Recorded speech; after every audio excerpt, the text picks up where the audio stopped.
So originally I hadn't set out to make a review of 𝗏𝗏𝗧𝗘. When I watched it, I quickly determined that it was nothing more than a standardized Monster of the Week show. That plus it's got its mystery box elements, I guess. But here one wonders, why are so many people eagerly jumping onto the 𝗙𝗏𝗏𝗏𝗧𝗘 hype train? I can guarantee you there won't be anything waiting for you at the end of the show except disappointment. There's no way the show is going to live up to this amount of hype. So juxtapose this hype with the fact that when someone like me is despondent about the overall quality of the writing throughout the show, the response I most often see is that 𝗏𝗏𝗧𝗘 was purposely made for morons. The writers are just producing trash for those whose hunger for worthwhile content has yet to rise above the level of mediocrity. Overall, this goes to show that if you slap the Digimon label on anything, then fans will rush to it and try to make it out to be more than it actually is. And then later on, after the show has run its course, it will be memory hold and the fans will just look for something new to consume. None of this has any lasting value. Now, on the one hand, the current audience accepts the writing as mediocre. Alright, but at the same time, why do they expect the writers are going to pull something amazing out of their hat by the time they're finished? Here guys, go dive in this dumpster. Yes, I know it reeks of spoiled food and diapers, but there's gold at the bottom, you'll see. So which one is it? Is the show just for kids and doesn't mean anything, or are you still convinced that 𝗙𝗏𝗏𝗏𝗏𝗏 will blow your mind? Because I'm receiving mixed messages here. Today's consumers are so desperate, they'll gladly dredge through a mire of trash week after week, hoping to arrive at some inevitable reveal at the show's end. I can tell you right now, there's no point in wading through that dumpster. I'll call it now and refer back to this video once I'm proven right. When 𝗏𝗏𝗏𝗏𝗏 arrives at its conclusion, and it will arrive at a conclusion, at which point everything will be laid bare, none of it will live up to the hype. Most, if not all, folks watching the show will be disappointed whether or not they will admit it. Although to be fair, that disappointment will not be too hard-wrought, considering the writers were not keen on having their audience become attached to such shallow characters as 𝗏𝗏𝗏𝗏𝗏 boasts. But like I said, I wasn't keen on making a review of 𝗏𝗏𝗏𝗏𝗏. It didn't happen until I saw a couple of videos from the channel The Average Gatsby, whose user has made a couple of shorthand reviews on the 2020 remake and 𝗏𝗏𝗏𝗏𝗏. Note his 𝗏𝗏𝗏𝗏𝗏 video is entitled Digimon Ghost Game is Everything I Asked For. Really? This is everything you asked for in a show about Digimon? Even though this kind of thing has been done to death? Ghostbusters, Men in Black, SWAT Cats, Bleach, Cowboy Bebop, Powerpuff Girls, and so on. This is your standard Monster of the Week format. Only in this case you have the Digimon title put on the show. Is that supposed to make it any more than your standard Monster of the Week? Any less? But this is just like I said at the end of my review. The only reason anyone is paying attention to this thing is because it has Digimon in the title. Nobody cares about whether or not it's well written, or how much attention was given to the development of the characters. In fact, you don't even need well-written characters nowadays, since any lapses in the creative processes involving character development or story writing will just be excused anyway by some elaborate headcanon. Isn't that the way it works nowadays? By the end of the day, if it says Digimon, then fans of the franchise just take the plunge and don't ask any questions. Except for, well, you know, people who subscribe to Rusty Cheese Knife, of course. But again, Gatsby, is this really everything you asked for in a Digimon-related franchise? Because if so, you're setting the bar entirely too low, my friend. 𝗏𝗏𝗏𝗏𝗏 truly is nothing more than standardized television storytelling with popular franchise bolted onto it for commercial appeal. It's ghost stories, but with Digimon. That's all it is. Now, I suppose I shouldn't come across as too personal with Gatsby here. To be fair, fans of this and other popular franchises have been made entirely too susceptible to widespread consumer tendencies. And collectively, we have lost sight of any purpose beyond the act of consumption itself. I have remarked that what made the franchise great in the past was the time at which it was conceived. And so the reason why the modern or current franchise will struggle to maintain any relevance today is simply because we are 20 years beyond that point in history. The timing is essential. It's also why Chiaki J. Konaka was observant of Digimon Tamer's release at the turn of the millennium. During those times, the internet was becoming more and more of a publicly accessible phenomenon. Computers were also making a transition from these bulky workstations to laptops and a variety of handheld devices. That was what was so enticing about the old concept of the Digivices. We were essentially being given a picture of what the future would be like. 20 years ago, the folks at Bandai and Toei Animation were allotted a singular point in history where they could capitalize on the imaginations of children who were growing up at the turn of the millennium. But those particular sentiments are no longer relevant today. To put things simply, you cannot set the children of 1999 within the year 2020 and expect the same or even similar results. Those characters were defined by a moment in time, and recreating them in 2020 dissimulates who and what they are. Something to be aware of with that regard is the lost decade, which is also covered briefly by the channel Twilight Guardian in her video Digimon Dissertation, a deep dive. What's also remarkable about her commentary is the idea that the franchise rose in popularity because it built on the want to escape, to leave this world and retreat into a fantasy where things are under our control. Incidentally, Pokemon would also draw on this desire. But that's how art ought to be. It takes your reality, draws from a common sentiment, and exposes it. Art is supposed to teach us about ourselves. The common cultural sentiments coming out of the lost decade are part of what make the original Chosen Children unique. They were defined by their era, and so to put them into a different era undermines their very identity. You cannot recreate them. They are as unique as the time when they were conceived. That's why I say a reboot should have been scrapped from the get-go. In Digimon Adventure, you have 8 children who escaped the stagnant oppression of the developed world. Ironically, however, this escape would be made possible by means of modern technology, or the semblance of it. The children receive their Digivices and are transported into another world, much like how in modern times, in order to escape the mundane world, we pull out our phones, we go to our computers, our tablets, our whatever, and thereby retreat to another world. In modern days, it's incredibly difficult to find anyone who doesn't own a cell phone or isn't otherwise connected to the internet in some way. The 2020s are an environ defined by a widespread inundation of online social media, widely accessible pornography, wanton consumerism, and so much more. No longer at a threshold, characters in 2020 would be at the height of the digital revolution and the information age, and so would have to be characterized as such. But children in 2020 would no longer have that prevailing sense of childlike wonderment with regard to digital technology. In other words, the playing field would not at all look like what was going on in the late 90s and early 2000s. These days, that awe has been all but diminished, and will never be recaptured because we are now living amidst the result of all those hopes and dreams. And so here now we must ask ourselves, is all this modern tech everything we hoped for? Is it everything we dreamed for?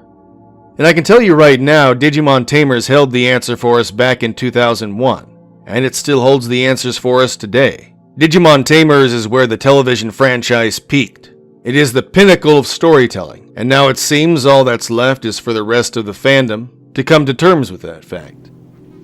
What if this is as good as it gets? And beyond Adventure 2020 we have Ghost Game.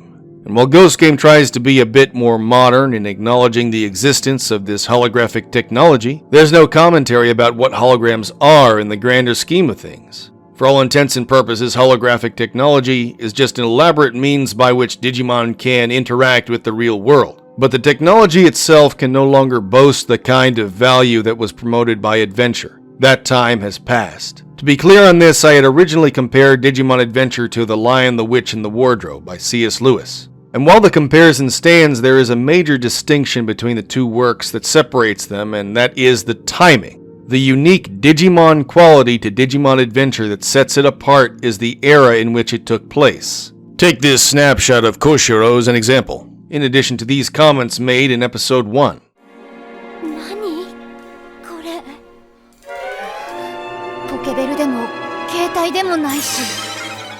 This is what I mean. You cannot replicate this character 20 years later and have him be the same character. And you cannot replicate this setting 20 years later because this setting is based on a future we had yet to reach. You cannot recreate this setting 20 years later because 20 years later we're well beyond the time where this stuff was new and exciting. Furthermore, in 1999, Digimon Adventure went far beyond simply inciting an avid curiosity about what the future would hold. Adventure was also a story about purpose. 8 children were not randomly swept up by an ocean's current, they were chosen. This was a coming-of-age ordeal, as was equally the case for the 𝗶𝗴𝗶𝗶𝗵𝗂 children in The Lion, the Witch, and the Wardrobe. While the entire experience takes place in a fantasy world, it nevertheless is to be taken as something that grounds us in our current reality. The entire experience is supposed to teach us something that, in the long run, ought to make us more adult-like. That was what episode 21 of Digimon Adventure was all about. 𝗙𝗨 had gone on a grand adventure, conquering devils and tyrants. And then after all of that, he returns to the mundanity of his home in 𝗙𝗿𝗵𝗶𝘀𝗲. He returns to the stagnation of a world at its developmental peak, and he finds it holds nothing for him. And there he walks amidst a colorless landscape, highlighted by the immobile Ferris wheel in the distance, symbolizing 𝗙𝗨's entrance into adulthood. The child he once was has evolved, and that reality hits him, and hits him hard. If ever there was an apt picture of what we as fans of the franchise are right now, it's 𝗙𝗨 in episode 21. So attracted to nostalgia, we found ourselves stuck in a world where nostalgia is the only gift the world has left to give us. For a great many fans of the franchise who are now grown up, many of us are still there. Ours is a world of desolate, perpetual childhood. Like 𝗙𝗨, we persist in limbo, confined to the air-conditioned room of our apartment building, overlooking the muted landscape of 𝗙𝗵𝗶𝗀𝗏.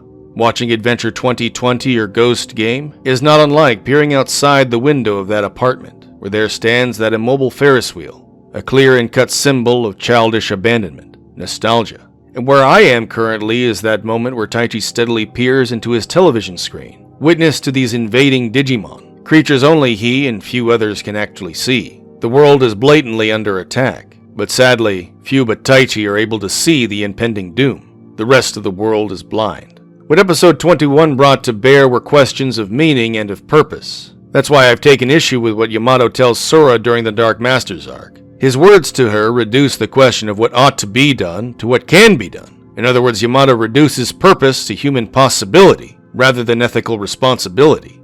Moreover, such questions also arise in Tamers with regard to the blue cards. Takato Matsuda receives a blue card despite the fact that there are others around him far more capable than he is. Yet what Takato does not realize is that the talents of others are secondary to his own sense of morality, and morality is governed by purpose. A want to address the world in terms of right and wrong. Chiaki Konaka deftly addresses this entire philosophical ordeal within a single stroke as early as episode 3 of Digimon Tamers. Amidst his looking for a place to hide his Digimon partner, Guillamon, Takato is attacked by Ruki Makino and her partner Renamon. And there Ruki demands a fight, not unlike a random NPC who would engage the player character on the road in some Pokemon game. And there, in that instance, rather than engage in a pointless conflict that would gratify the medium, Takato takes pause, and he has the temerity to ask why. And that deconstructs everything. It has everything to do with purpose. Ultimately, this is what the modern Digimon franchise lacks, a sense of purpose. In equal measure, there are many large franchises that are experiencing this very same disparity. I suppose this returns me to addressing the average Gatsby's Ghost Game video. There he throws out the phrase world building with the assumption that such a phrase contributes some kind of special value to the medium. This contributes to some pretty good world building that is basically 100% absent in Digimon 2020. But to be frank, world building is bandied about the YouTube analytical sphere to a tiresome degree, and I've personally done my due diligence to ward off most, if not all, clickbait that even attempts to promote world building as having any inherent value in storytelling. Far too much credit is given to world building as a facet of storytelling, to the extent that even some writers believe that if they just put more and more stuff into their stories, somehow those stories will be better off for it. And just to be absolutely clear on this, what I am saying is that writers should not necessarily hold themselves to some great standard of world building in any work of fiction, unless we're speaking tautologically. Tautologically meaning all fiction takes place in a world and therefore all fiction world builds, as a matter of course. But pushing world building to the forefront of storytelling creates an expectation and a standard that many authors or writers cannot nor should not be expected to meet.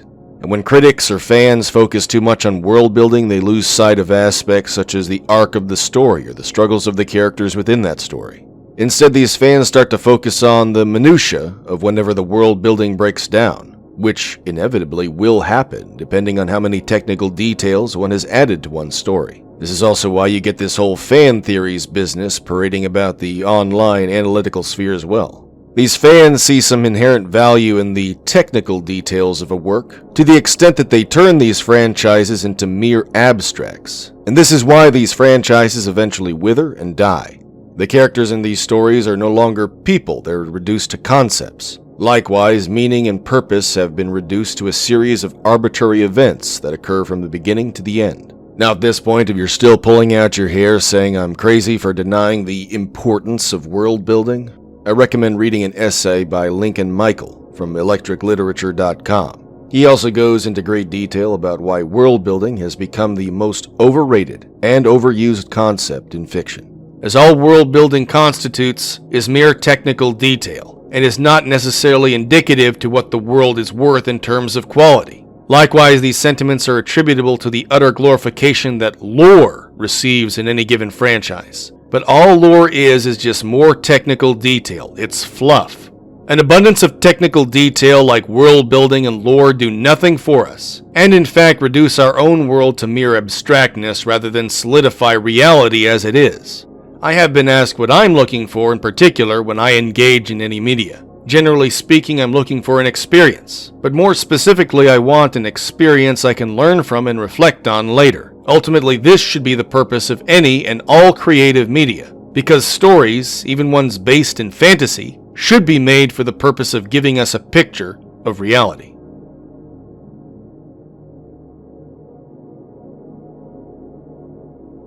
And so if you found you enjoyed this channel's content, give the video a like and subscribe to Rusty Cheese Knife.